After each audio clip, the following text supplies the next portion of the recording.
ಜ್ಞಾನ ಶತಕದ ಹ್ಮ್ 25ನೇ ಶ್ಲೋಕ ಆಧಾರದ ವಿಷಯವಾಗಿದ್ದು, ಹ್ಮ್ ನಿನ್ನೆಯ ದಿನದ ಶ್ಲೋಕದ ಅವತಾರಿಕೆಯಲ್ಲಿ ಹ್ಮ್ ಆತ್ಮನು ಹ್ಮ್ ಸಾಕ್ಷಿ ರೂಪ ಅಂತ ಹೇಳಿದ್ರು. ಹ್ಮ್ ಆತ್ಮ ಸರ್ವಕ್ಕೂ ಸಾಕ್ಷಿ. ಹ್ಮ್ ಅಂದರೆ ಹ್ಮ್ ಆತ್ಮನು ದೇಹ ಮತ್ತು ಇಂದ್ರಿಯಗಳಿಗೆ ಹ್ಮ್ ಸಾಕ್ಷಿ ಆಗಿರುವುದನ್ನು ಹೇಳಿದರು. ಹ್ಮ್ ಹೇಗೆಂದ್ರೆ ದೇಹಾಳಿ ದೀಪದಂತೆ. ಹ್ಮ್ ಹೊಸ್ತಿಲ ಮಧ್ಯದಲ್ಲಿ ಇಟ್ಟಂತ ದೀಪದ ಬೆಳಕು ಹ್ಮ್ ಮನೆಯ ಒಳಗು ಮತ್ತು ಹೊರಗನ್ನು ಹೇಗೆ ಪ್ರಕಾಶ ಮಾಡುವುದು, ಹ್ಮ್ ಅದರಂತೆ ಆತ್ಮ ದೇಹದಲ್ಲಿ ಇದ್ದು ಹ್ಮ್ ಒಳಗಡೆ ಮನಬುದ್ಧಿ ಅನ್ನುವಂಥದ್ದನ್ನ ಅಹಂಕಾರವನ್ನ ಬೆಳಗುವುದು, ಹ್ಮ್ ಹೊರಗಡೆ ಇಂದ್ರಿಯಗಳ ಸಾಧನೆಯಿಂದ ಹ್ಮ್ ಹೊರಗಿನ ವಿಷಯಾದಿಗಳನ್ನ ಹ್ಮ್ ಅರಿಯುವಂಥದ್ದು ಸಾಕ್ಷಿ, ಅದು ಆತ್ಮ ಅಂತ ಹೇಳಿದ್ರು. ಹ್ಮ್ ಅಂದಮೇಲೆ ಇಂಥ ಸಾಕ್ಷಿಯಾಗಿರುವ ಆತ್ಮನಿಗೆ ಹ್ಮ್ ಜನನ ಮತ್ತು ಮರಣ ಬಂದಂತಾಗಿದೆ. ಹ್ಮ್ ಜನನ ಅಂದ್ರೆ ಹುಟ್ಟುವುದು, ಮರಣ ಅಂದ್ರೆ ಸಾಯುವ ಬಂಧ. ಹ್ಮ್ ಈ ದುಃಖ ಹೇಗಾಯ್ತು? ಹ್ಮ್ ದೇಹಕ್ಕೆ ಸಾಕ್ಷಿ ಅಂದ್ಮೇಲೆ ಹ್ಮ್ ದೇಹ ನಾಶ ಆದರೆ ಆತ್ಮನಿಗೆ ದುಃಖ ಆಗಬಾರ್ದಾಗಿತ್ತು. ಹ್ಮ್ ಅಂದರೆ ಹ್ಮ್ ನೀವು ಹೇಳುವ ಪ್ರಕಾರ ಆತ್ಮನಿಗೂ ದೇಹದಲ್ಲಿ ಅಂದಾಗ ಸಾಕ್ಷಿಯಾಗಿ ಇದ್ದಾನಂದ್ರೆ ಹ್ಮ್ ಆ ಆತ್ಮನಿಗೆ ಬಂಧವು ಪ್ರಾಪ್ತವಾಗಿಲ್ಲವೆಂದು ಹೇಳಿದರೆ ಹ್ಮ್ ವೇದಾಂತ ಉಪದೇಶದಿಂದ ಮುಕ್ತಿಯನ್ನು ಹೇಳುವ ಮಾತು ವ್ಯರ್ಥವಾಗ್ತದೆ. ಹ್ಮ್ ಬಂಧ ಆಗ್ಯದಂತ ಹೇಳಿ ವೇದಾಂತ ಶಾಸ್ತ್ರ ಮೋಕ್ಷ ಹೇಳ್ತದೆ. ಹ್ಮ್ ಇಲ್ಲಿ ಆತ್ಮ ಯಾವಾಗ ಸಾಕ್ಷಿ ರೂಪವಾಗಿ ಇದ್ದಾನೆ ಅಂತ ನೀವ್ ಹೇಳಿದ ಮೇಲೆ ಹ್ಮ್ ಅವನಿಗೂ ಬಂಧ ಆಗಿದೆ ಅಂತ ಅನ್ಬೇಕಾಗ್ತದೆ. ಹ್ಮ್ ಇದ್ದಿಲ್ಲಂದ್ರೆ ಬಂಧದ ಬಿಡುಗಡೆಗಾಗಿ ವೇದಾಂತ ಶಾಸ್ತ್ರದ ಮೋಕ್ಷದ ಮಾತುಗಳಾದರೂ ಏಕೆ ಬೇಕಿತ್ತು? ಹ್ಮ್ ಹೇಳ್ತಾವಂದ್ರೆ ಅವು ಹೇಳುವ ಮಾತು ವ್ಯರ್ಥ ಆಗೋದಿಲ್ಲೇನು? ಹ್ಮ್ ಒಂದು ಪಕ್ಷ ಹ್ಮ್ ನೀವು ಆತ್ಮನಿಗೆ ಬಂಧವಿಲ್ಲವೆಂದು ಹ್ಮ್ ಹೇಳಿದರೆ ಹ್ಮ್ ಈ ಬಂಧವೆಂಬುದು ಯಾರಿಗುಂಟು? ಹ್ಮ್ ಈ ಜನನ ಮರಣ ದುಃಖ ಯಾರಿಗೆ ಹೇಳ್ತೀರಿ? ಹ್ಮ್ ಮತ್ತು ಮುಕ್ತಿ ಎಂಬುದು ಯಾರಿಗೆ? ಹ್ಮ್ ಮೋಕ್ಷ ಆದ್ರೆ ಯಾರಿಗೆ ಹೇಳಬೇಕು ಎಂಬ ಪ್ರಶ್ನೆಗೆ ಹ್ಮ್ ಈ 25ನೇ ಶ್ಲೋಕದಲ್ಲಿ ಹ್ಮ್ ಬಂಧ ಮೋಕ್ಷ ಸಾಕ್ಷಿಗೆ ಹೇಗಾಗಿದೆ ಅಂದ್ರೆ ಹ್ಮ್ ನಾನು ನನ್ನದೆಂಬ ಅಭಿಮಾನ ರೂಪ ಮೂಲ ಅಹಂಕಾರ, ಹ್ಮ್ ನಾನು ಮತ್ತು ನನ್ನದು ಎಂಬ ಮೂಲ ಅಹಂಕಾರ ಹ್ಮ್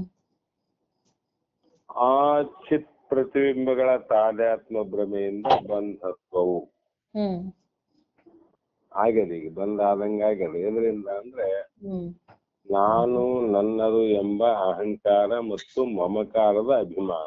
ಹ್ಮ್ ಆದ ಕಾರಣ ನಿವೃತ್ತಿಗಾಗಿ ಮೋಕ್ಷವನ್ನು ಹೇಳಬೇಕಾಗ್ಯದ ಹ್ಮ್ ಅಂತ ಈ 25ನೇ ಶ್ಲೋಕದಲ್ಲಿ ಹ್ಮ್ ಏನ್ ಹೇಳ್ತಾರಂದ್ರೆ ಹ್ಮ್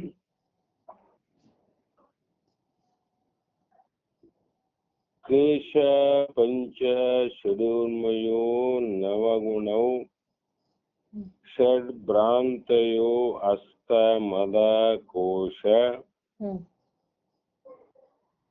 ಕೋಶ ಷಟ್ ವ್ಯಸನಾನಿ ಸಪ್ತ ಹ್ಮ್ ರಿಪವ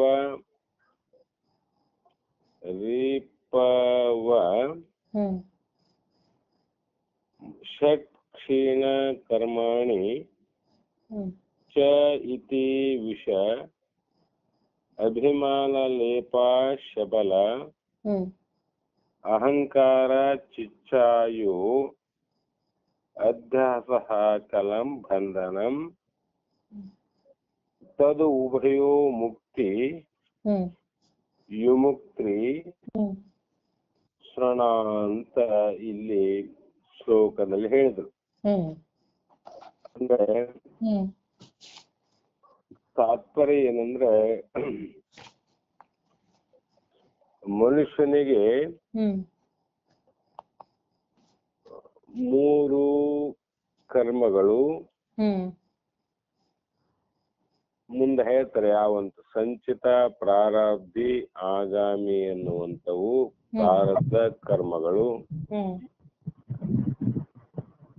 ಪಂಚ ಕ್ಲೇಶಗಳು ಹ್ಮ್ ಅವಿದ್ಯಾ ಅಸ್ಮಿತೆ ರಾಗ ದ್ವೇಷ ಅಭಿನಿವೇಶ ಕ್ಲೇಶ ಅನ್ನುವಂತ ಹ್ಮ್ ಪಂಚ ಕ್ಲೇಶಗಳು ಹ್ಮ್ ಮತ್ತು ಅರಿಷಡ್ ವರ್ಗಗಳು.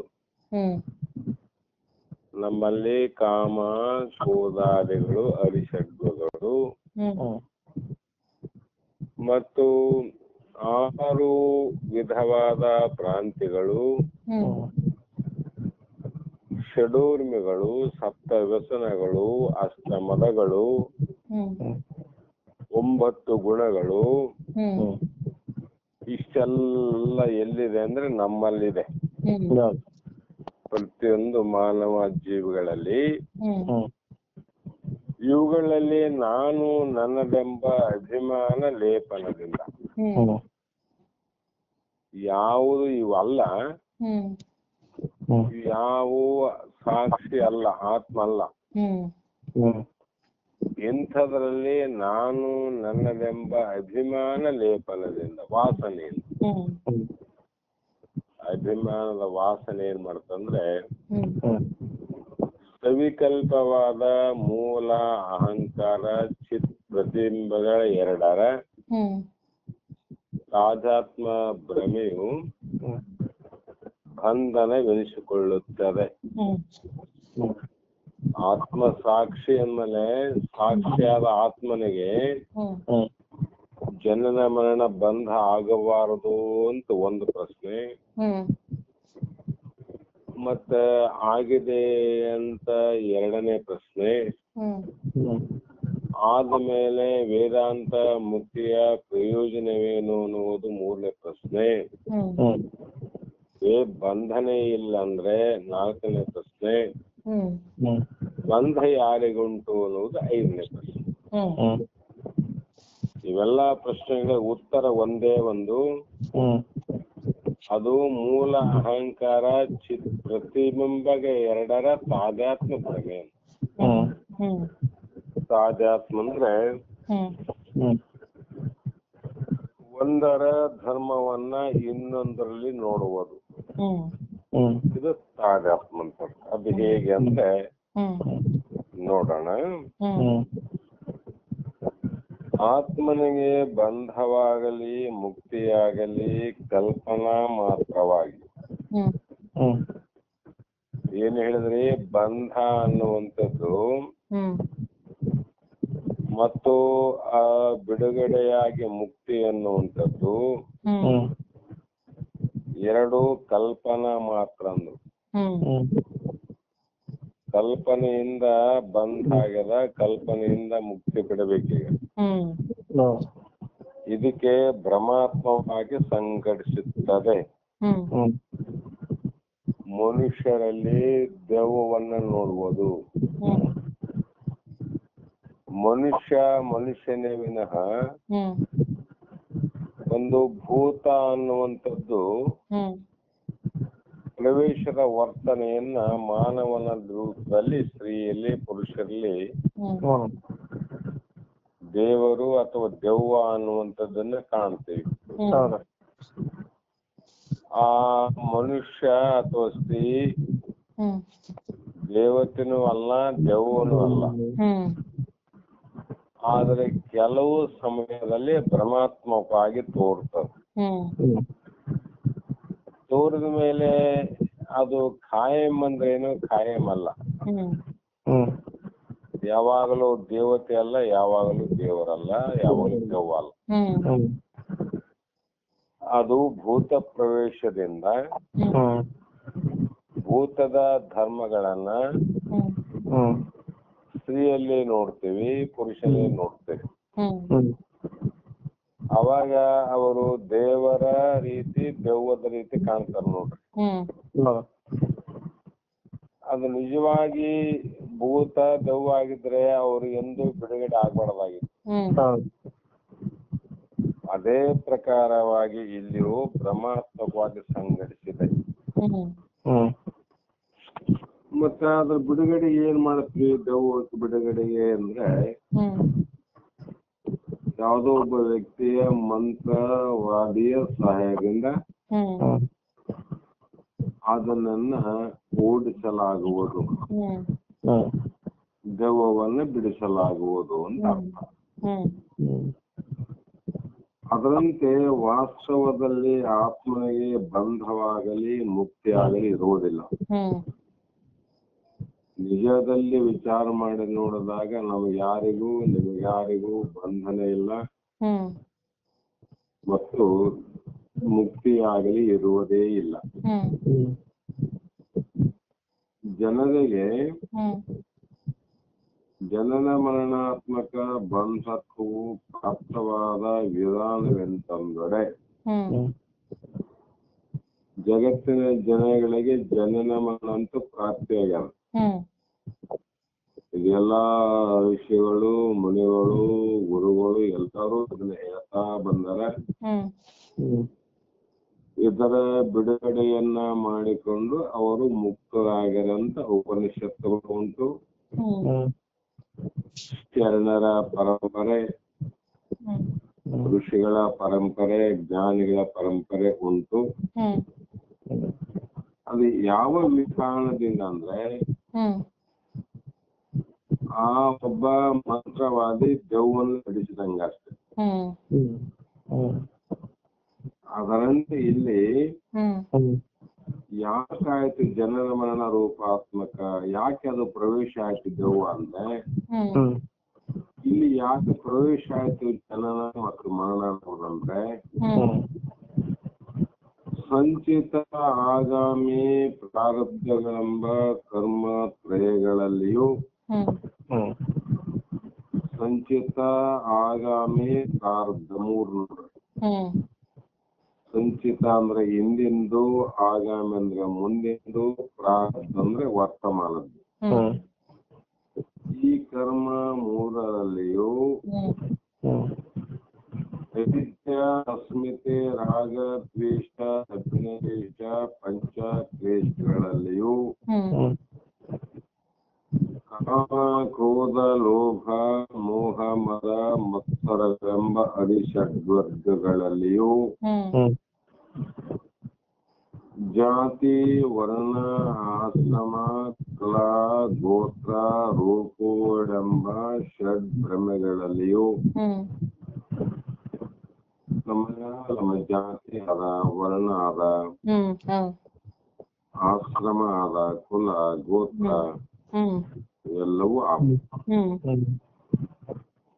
ಮತ್ತ ಅರಿಷಡ್ವರ್ಗಗಳಲ್ಲಿಯೂ ಅಂತೇಳಿ ಚರ್ಮ, ರಕ್ತ, ಮಾಂಸ, ಮಜ್ಜ, ನರ, ಅಸ್ಥಿಗಳೆಂಬ 6 ಕೋಶಗಳಲ್ಲಿಯೂ ನಮ್ಮ ಇದ್ದು ಹೇಳ್ತಾರ, ಹೊರಗೆ ನೋಡಬಾರ್ದು, ನಮ್ಮ ಒಳಗನೆ ನೋಡೋದು ಇವು. ಮತ್ತು ಸಪ್ತ ವ್ಯಸನ ಅಂದ್ರು. ತನು ವ್ಯಸನ, ಮನೋವ್ಯಸನ. ವ್ಯಸನ ಅಂದ್ರೆ ಚಿಂತೆ, ಶರೀರದ ಮೇಲೆ ಚಿಂತೆ, ಮನಸ್ಸಿನ ಮೇಲೆ ಚಿಂತೆ, ಹಣದ ಮೇಲೆ ಚಿಂತೆ, ವಿಶ್ವದ ಮೇಲೆ ಚಿಂತೆ, ಈ ಉತ್ಸಾಹ, ವ್ಯಸನ, ಸೇವಕ ಇವೆಲ್ಲವೂ ಕೂಡ ನವ ಗುಣಗಳು. ಮತ್ತ ಕೆಲವು ವ್ಯಸನಗಳು ಕೂಡ ಇನ್ನೂ ಉಂಟು. ಯಾಕಂದ್ರೆ ಆ ವ್ಯಸನಗಳಲ್ಲಿ ಅತ್ಯಂತ ದೊಡ್ಡವು ಯಾವಂದ್ರೆ ಅಷ್ಟಮದಗಳಂತ. ಕುಲಮದ, ರೂಪನಮದ, ಯೌವನ ಮದ, ಧನಮದ, ಸ್ತ್ರೀಪದ, ಪುತ್ರಮದ, ವಿದ್ಯಾಮದ, ರಾಜ್ಯ ಮದಗಳೆಂಬ ಅಷ್ಟಮದಗಳೊಂದು 8 ಮದಗಳು. ಇವೆಲ್ಲ ಮತ್ತೆ ಇಷ್ಟೇ ಅಲ್ಲದೆ ಧರ್ಮ, ಅಧರ್ಮ, ಯತ್ನ, ದ್ವೇಷ, ಭಾವನ, ರಾಗ, ಸುಖ ದುಃಖ ಬುದ್ಧಿಗಳೆಂಬ ನವ ಗುಣಗಳಲ್ಲಿಯೂ ಇನ್ನು ಇರುವ ಯಾವ್ಯಾವ ಇದ್ರೂ ಕೂಡ ಅವುಗಳಲ್ಲಿ ನಾನು ನನ್ನದು ಎಂಬ ಅಭಿಮಾನ ಲೇಪನದಿಂದ ಸವಿಕಲ್ಪವಾದ ಮೂಲ ಅಹಂಕಾರವು ಈ ಚಿಚ್ಛಾಯಿಯು ಇವೆರಡರ ತಾದಾತ್ಮ ಸಂಬಂಧದಿಂದ ಭ್ರಮೆಯಾಗಿ ಬಂಧ ಪ್ರಾಪ್ತಾಗ್ತದೆ. ಬಂಧ ಇಲ್ಲದ ಸಾಕ್ಷಾತ್ಮ ಯಾಕೆ ಬಂದಾಯ್ತಂದ್ರೆ ಇಷ್ಟೆಲ್ಲ ಇಂದ ಹೇಳಿದ್ವಿ ನಾವ್ರಿ, ಅವುಗಳಲ್ಲಿ ನಾನು ಮತ್ತು ನನ್ನದು ಅಂತ ಅಭಿಮಾನದ ವಾಸನೆಯಿಂದ. ಈ ವಾಸನೆ ಯಾಕೆ ಬಂದದ್ರಿ ಅಂದ್ರೆ ಹಿಂದಿನ ಜನ್ಮದಿಂದ ಬಂದಿದ್ವಿ. ಅದಕ್ಕೆ ಸಂಚಿತ, ಆಗಾಮಿ, ಪ್ರಾರಬ್ಧ ಅಂತ ಹೇಳ. ಆ ಹಿಂದಿನ ಜನ್ಮದ ರಾಗದ್ವೇಷಗಳಿಂದ ಇಂದಿನ ದೇಹದಲ್ಲಿ ಶರೀರದ ಮೇಲೆ ಮೋಹದಿಂದ, ಇಂದಿನ ದೇಹದ ವ್ಯಸನಗಳಿಂದ, ಇಂದಿನ ದೇಹದ ಮದಾದಿಗಳಿಂದ, ಈ ಎಲ್ಲಾ ವಸ್ತುಗಳ ವಾಸನೆಯಿಂದ ಸಂಕಲ್ಪವಾದ ಸವಿಕಲ್ಪವಾದ ಮೂಲ ಅಹಂಕಾರವು ಅದೇನು ಚಿಚ್ಛಾಯು ಇವೆರಡರ ತಾದಾತ್ಮ ಸಂಬಂಧದಿಂದ ಇವೆರಡು ಕೂಡಿದ ನೋಡ ಸಂಬಂಧ ಆಯ್ತು. ಏನ್ ಸಂಬಂಧ ಆಗಿದೆ ಅಂದ್ರೆ ಸಾಕ್ಷಿಯಾಗಿರ್ತಕ್ಕಂತ ಕೂಟಸ್ಥ ಅಥವಾ ಆತ್ಮ ಮತ್ತು ಈ ಯಾವ ತೋರುವಂತ ಮೂಲ ಅಹಂಕಾರ, ಸವಿಕಲ್ಪ ಮೂಲ ಅಹಂಕಾರ, ಇವೆರಡರ ತಾದಾತ್ಮ ಸಂಬಂಧ ಭ್ರಮೆಯಾಗಿ ಬಂಧವು ಪ್ರಾಪ್ತ ಆಯ್ತು. ತಾದಾತ್ಮ ಅಂದ್ರೆ ಏನು ಅಂದ್ರೆ ವಸ್ತುಗಳು ಎರಡಿದ್ದು ಅವುಗಳ ಸತ್ತ ಏಕದೇಶದಲ್ಲಿ ಪರಿಯ ಅವಸಾನ ಹೊಂದುವಿಕೆ. ವಸ್ತುಗಳು ಎರಡಿದ್ದು ಆ ಬೇರೆ ಬೇರೆಯಾದ ವಸ್ತುಗಳು ಒಂದೇ ಕಡೆ ಕೂಡಿದಾಗ ಅಲ್ಲಿ ಏನಾಗ್ತಂದ್ರೆ ಅವುಗಳ ಕಾರ್ಯ ಒಂದೇ ಆಗಿ ಕಾಣ್ತದ, ನೋಡ್ಲಿಕ್ಕೆ ಒಂದೇ ಕಾಣ್ತದ. ಅದ ವಿಚಾರ ಮಾಡೋದು ಎರಡಿದೆ. ಹೇಗೆ ಅಂದ್ರೆ ಒಂದು ಬೆಂಕಿಯ ಕಬ್ಬಿಣದ ಗುಂಡು ಇದೆ. ಆ ಕಬ್ಬಿಣದ ಗುಂಡಿನೊಂದರಲ್ಲಿ ಏನ್ ತಾದಾತ್ಮ ಅಂತಂದ್ರೆ ಬೆಂಕಿಗೂ ಕಬ್ಬಿಣಗೂ ತಾದಾತ್ಮ ಸಂಬಂಧವಾಗಿದೆ ಅಂತ ಹೇಳ್ಬೇಕು. ಯಾಕಂದ್ರೆ ಕಬ್ಬಿಣ ಒಂದರಲ್ಲಿ ಕಬ್ಬಿಣದಲ್ಲಿ ಸುಡುವ ಶಕ್ತಿ ಇಲ್ಲ. ಕಬ್ಬಿಣ ಮುಟ್ರೆ ಸುಡ್ತದನ್ರಿ? ಸುಡಂಗಿಲ್ಲ. ಬೆಂಕಿ ಸುಡುತ್ತದೆ, ಹ್ಮ್ ಆದ್ರೆ ಅದು ಭಾರ ಅದೇನ್ರಿ? ಭಾರ ಇಲ್ಲ. ಬೆಂಕಿ ಎಂದು ಭಾರ ಇಲ್ಲ, ಸುಡುತ್ತದೆ ಅಷ್ಟೇ. ಹ್ಮ್ ಕಬ್ಬಿಣದಲ್ಲಿ ಸುಡುವ ಶಕ್ತಿ ಇಲ್ಲ, ಭಾರ ಅದ. ತಗ್ಗನ್ನ ಮಾಡೋ ಶಕ್ತಿ ಅದಕ್ಕೆ. ಹ್ಮ್ ಈ ಕಬ್ಬಿಣದ ಗುಂಡಿನಲ್ಲಿ ಅಗ್ನಿ ಪ್ರವೇಶವಾಗಿ ತಾದಾತ್ಮ ಆಯ್ತು, ಲೇಪನ. ಹ್ಮ್ ಅವಾಗ ಕಾದ ಕಬ್ಬಿಣ ಗುಂಡನ್ನ ನೆಲದ ಮೇಲೆ ಹೋಗಿದ್ರೆ ಅಲ್ಲಿ ಎರಡೂ ಕಾರ್ಯ ಏಕಕಾಲಲ್ಲಾಗ್ತದೆ. ಒಂದು ಆ ಗುಂಡು ಬಿದ್ದ ಜಾಗದಲ್ಲಿ ತಗ್ಗಾಗಿರ್ತದೆ, ಇನ್ನೊಂದು ಗುಂಡಿನ ಸುತ್ತ ಇದ್ದಂತ ಕೆಲವು ವಸ್ತುಗಳು ಸುಟ್ಟು ಹೋಗ್ತಾವ.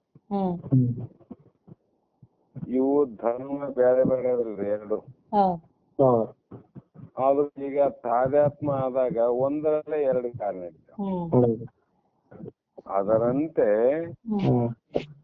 ನೆಲವು ತಗ್ಗಾಗುವುದು ಅಲ್ಲಿದ್ದ ಕಸಕಡ್ಡಿಗಳನ್ನು ಸುಡುತ್ತದೆ.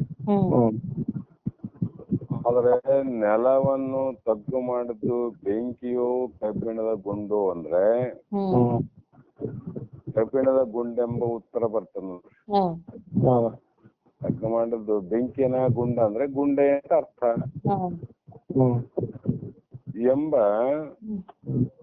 ಪ್ರಶ್ನಿಸಿದರೆ ಕಬ್ಬಿಣದ ಗುಂಡಿಂದೇ ಉತ್ತರ ಬರುತ್ತದೆ. ಅಲ್ಲಿನ ಕಸಕಡ್ಡಿಗಳನ್ನು ದಹಿಸಿದ್ದು ಬೆಂಕಿಯು ಕಬ್ಬಿಣದ ಗುಂಡು ಅಂತ ಕೇಳಿದ್ರೆ ಕಬ್ಬಿಣದ ಗುಂಡಲ್ಲ, ಬೆಂಕಿ ಎಂಬ ಉತ್ತರ ಬರ್ತದೆ. ಅಂದ್ರೆ ಬೇರೆ ಬೇರೆ ಆಗಿದ್ದು ತಾದಾತ್ಮ ಆದಾಗ ಒಂದರ ಧರ್ಮ ಇನ್ನೊಂದರಲ್ಲಿ ಆರೋಪ ಆಗ್ಯದ ನೋಡ್ರಿ. ಕಬ್ಬಿಣದ್ದು ಬೆಂಕಿಯಲ್ಲಿ ಆರೋಪ ಆಗ್ಯದ, ಬೆಂಕಿಯಲ್ಲಿ ಕಬ್ಬಿಣದ ಮೇಲೆ ಆರೋಪ ಆಗ್ಯದ. ಅದರಂತೆ ಬೆಂಕಿ ಆ ಒಂದಾಗಿರುವುದೇ ಅವುಗಳ ಸತ್ತೆಯು ಏಕದೇಶದಲ್ಲಿ ಪರಿಯ ಆವಾಸನ ಹೊಂದಿತೆ ಅಂತಲೂ ಅಥವಾ ತಾದಾತ್ಮ ಸಂಬಂಧವಾಯಿತೆ ಅಂತಲೂ ತಿಳಿಯಬೇಕು. ಹೆಂಗಂದ್ರೆ ಕಬ್ಬಿಣದ ಸಂಬಂಧ ಬೆಂಕಿಯಲ್ಲಾಗಲಿ, ಬೆಂಕಿಯ ಸಂಬಂಧ ಕಬ್ಬಿಣದ ಗುಂಡಲ್ಲಿ ಆಗಿದೆ. ಅದಕ್ಕೆ ಏಕಕಾಲದಲ್ಲಿ ಎರಡು ನಡೀತಾವಂತ. ಇದರಂತೆ ಈ ದೃಷ್ಟಾಂತದಂತೆ ಸವಿಕಲ್ಪವಾದ ಮೂಲ ಅಹಂಕಾರವು ಸವಿಕಲ್ಪವಾದ ಮೂಲ ಅಹಂಕಾರ ಇಡೋದ್ರಲ್ಲಿ ಅಭಿಮಾನ ಲೇಪ ಎಂದೆಂದು ಜನ್ಮದ್ದದು. ಅದೆಲ್ಲ ಇವೆಲ್ಲ ನಾನು ನನ್ನದಂತ ಏನ್ ತಿಳ್ಕೊಂಡದಲ್ರಿ, ಅದು ಏನಾಗ್ಯದಂದ್ರೆ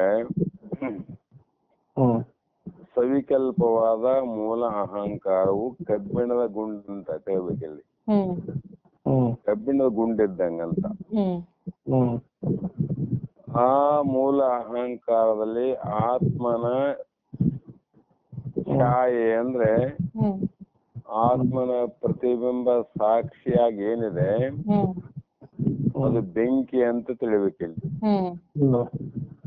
ಇಲ್ಲಿ ಎರಡಾವಲ್ರಿ ಮತ್ತೆ. ಈ ಎರಡರಲ್ಲಿ ಒಂದು ಬೆಂಕಿಯ ಸಂಬಂಧ ಆತ್ಮನ ಅವಿಕಾರಿ ಕೂಟಸ್ಥ, ಮತ್ತ ಇನ್ನು ಯಾವ ಮೂಲ ಅಹಂಕಾರ ಅನ್ನುವಂಥದ್ದು ಕಬ್ಬಿಣದ ಸಂಬಂಧ. ಈ ತಾದಾತ್ಮ ಏನ್ ಮಾಡಿತು ಅಂದ್ರೆ ಇವೆರಡರ ವಿಶಿಷ್ಟತ್ವವೇ ತಾದಾತ್ಮ ಸಂಬಂಧವೆನಿಸಿಕೊಳ್ಳುತ್ತದೆ. ಇವೆರಡರ ಸಂಬಂಧ ಆದಾಗ ತಾದಾತ್ಮ ಸಂಬಂಧ ನೋಡ್ರಿ. ಅಂದ್ರೆ ವಸ್ತುಗಳು ಬೇರೆ ಆಗಿದ್ದು ಒಂದೇ ಕಡೆ ಕೂಡಿದಾಗ ತಾದಾತ್ಮ ಸಂಬಂಧ. ಇಲ್ಲಿ ಆತ್ಮನ ಪ್ರತಿಬಿಂಬ ಮತ್ತು ಮೂಲ ಅಹಂಕಾರ ಎರಡು ಒಂದಲ್ಲೇ ಕೂಡವ್ರಿ. ಬೇರೆ ಬೇರೆ ಹಿಂಗ ಆಗ್ತದಿಲ್ಲ, ಒಂದಲ್ಲಿದ್ದದಕ್ಕಾಗಿ ಏಕಕಾಲದಲ್ಲಿ ಸಂಬಂಧ ಆದಂತೆ ಕಾಣುತ್ತದೆ. ಹ್ಮ್ ಈ ತಾದಾತ್ಮ ಸಂಬಂಧ ಭ್ರಮೆಯೇ ಜೀವನಿಗೆ ಬಂಧ ನೋಡು. ಹೌದು. ಜೀವನಿಗೆ ಯಾಕೆ ಬಂಧ ಆಯ್ತು ಅಂದ್ರೆ ಹ್ಮ್ ತಾದಾತ್ಮ ಸಂಬಂಧದಿಂದ ಜೀವನಿಗೆ ಬಂಧ. ಹ್ಮ್ ಕಾರಣ ಈ ಕರ್ಮಜ ತಾದಾತ್ಮವೆಂತಲೂ ಇದಕ್ಕೆ ಏನಂತಾರೆ ಅಂದ್ರೆ ಕರ್ಮಜ ತಾದಾತ್ಮವೆಂತಲೂ ಭ್ರಾಂತಿಜ ತಾದಾತ್ಮಕವೆಂದು 3 ವಿಧವೆಂಟು. ಒಂದು ಸಹಜ ತಾದಾತ್ಮ, ಇನ್ನೊಂದು ಕರ್ಮಜ ತಾದಾತ್ಮ, ಇನ್ನೊಂದು ಭ್ರಾಂತಿ ತಾದಾತ್ಮಕವೆಂದು 3 ಪ್ರಕಾರಗಳು ಉಂಟಿಲ್ಲಿ. ಅವು 3 ಹೇಗಂದ್ರೆ ಮೂಲ ಅಹಂಕಾರದಲ್ಲಿ ಛಾಯೆಯೇ ವಿಶಿಷ್ಟತ್ವವೇ ಸಹಜ ತಾದಾತ್ಮ್ಯವೆನಿಸುತ್ತದೆ. ಮೂಲ ಅಹಂಕಾರದಲ್ಲಿ ಏನಾದ್ರಿ ಸಾಕ್ಷಿಯ ಛಾಯೆ ಪ್ರತಿಬಿಂಬ, ಆತ್ಮನ ಪ್ರತಿಬಿಂಬ ಬೀಳೋದ್ರಿಂದ ಇದು ವಿಶಿಷ್ಟತ್ವದಿಂದ ಸಹಜ ತಾದಾತ್ಮ್ಯವೆನಿಸುವುದು. ಒಂದನೇದು. ಎರಡನೇದ್ದು ಇನ್ನೇನು ತಾದಾತ್ಮ ಅಂದ್ರೆ ದೇಹದಲ್ಲಿ ಅಭಿಮಾನತ್ವವೇ ಕರ್ಮಜ ತಾದಾತ್ಮ್ಯವೆನಿಸುವುದು. ದೇಹದಲ್ಲಿ ಶರೀರದಲ್ಲಿ ನಾನು ನನ್ನದು ಎನ್ನುವ ಅಭಿಮಾನ ರೂಪವೇ ಅದು ತಾದಾತ್ಮ ವೆನಿಸಿಕೊಳ್ಳುತ್ತದೆ. ಈಗ ಅದಲ್ಲ, ಆತ್ಮನಿಗೆ ಶರೀರ ಅಲ್ಲ, ಆದ್ರೂ ಕೂಡ ಅಲ್ಲಿ ಏನಾಯ್ತು ನಾನು ನನ್ನದು ಅನ್ನುವಂತ ಬ್ರಹ್ಮಕ್ಕಾಯ್ತು. ಬ್ರಹ್ಮ ಅಂದ್ರೆ ಭ್ರಾಂತಿ ಅಂತ. ಆ ಭ್ರಾಂತಿ ಜೀವನಿಗೆ ಬಂಧ ಅಂತ ಹೇಳ್ಯಾರ್ರಿ. ಆ ಒಂದು ಭ್ರಾಂತಿಯಿಂದ ಕರ್ಮಜ ತಾದಾತ್ಮ್ಯವೆನಿಸಿಕೊಳ್ಳುವುದು. ಕರ್ಮಜ ಅಂದ್ರೆ ಹಿಂದಿನ ಕರ್ಮಗಳಿಂದ ಬಂದಂತ ಅಭಿಮಾನತ್ವ ರೂಪ ಅದೇ ತಾದಾತ್ಮ. ಮತ್ತು ಜಾತಿ, ನಾ ಇಂಥ ಜಾತಿಯವನು, ಇಂಥ ಕುಲದವನು, ಇಂಥ ಗೋತ್ರದವನು, ಅವೆಲ್ಲ ಅಭಿಮಾನವೇ ಭ್ರಾಂತಿ ತಾದಾತ್ಮ್ಯವೆನಿಸಿಕೊಳ್ಳುವುದು. ಈ 3 ಪ್ರಕಾರದ ತಾದಾತ್ಮ ಭ್ರಮೆಯು ಜೀವನಿಗೆ ಬಂಧವನ್ನುಂಟು ಮಾಡಿದೆ. ಯಾಕೆ ಬಂಧ ಆಯ್ತು? ಇದಕ್ಕೆ ಬಂಧ ಇಲ್ದವನಿಗೆ ಬಂಧ ಆಯ್ತು. ಈಗ ಮತ್ತೆ ಮೋಕ್ಷ ಯಾವಾಗಂದ್ರೆ ಈ ತಾದಾತ್ಮದ ಬಿಡುಗಡೆಯೇ ಜೀವನಿಗೆ ಮೋಕ್ಷವಾಗಿರುತ್ತದೆ. ಅಂದ್ರೆ ಏನ್ರಿ, ಬಂಧ ಆಗಿಲ್ಲ ಅಂತ ಅರ್ಥ ಆಯ್ತಲ್ಲ, ಮೋಕ್ಷನೂ ಇಲ್ಲ ಅಂತ ಅರ್ಥ ಆಯ್ತಲ್ಲ. ಬಂಧ ಆದಂಗಾಗ್ಯದ, ಸತ್ಯ ಅದ. ಜೀವನಿಗೆ ಬಂಧ ಯಾಕಾಗ್ಯದಂದ್ರೆ ಇಷ್ಟೆಲ್ಲಾ ಕಾರಣಗಳಿಂದ, ಉಪಾಧಿಗಳ ದೋಷಗಳಿಂದ ಯಾವ ಅನಿತ್ಯವಾದಂತ ವಸ್ತು, ಅನಿತ್ಯವಾದಂತ ವಸ್ತುಗಳಲ್ಲಿ ನಿತ್ಯತ್ವ ಭಾವವನ್ನ ತಂದುಕೊಂಡ ಕಾರಣಕ್ಕೆ ಅವನಿಗೆ ಭ್ರಮೆ ಆಯ್ತು.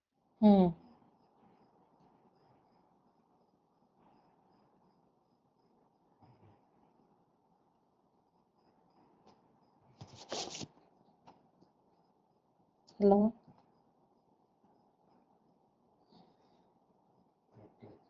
ಇಲ್ಲ ಕೆಟ್ಟಾಗಿಲ್ಲ.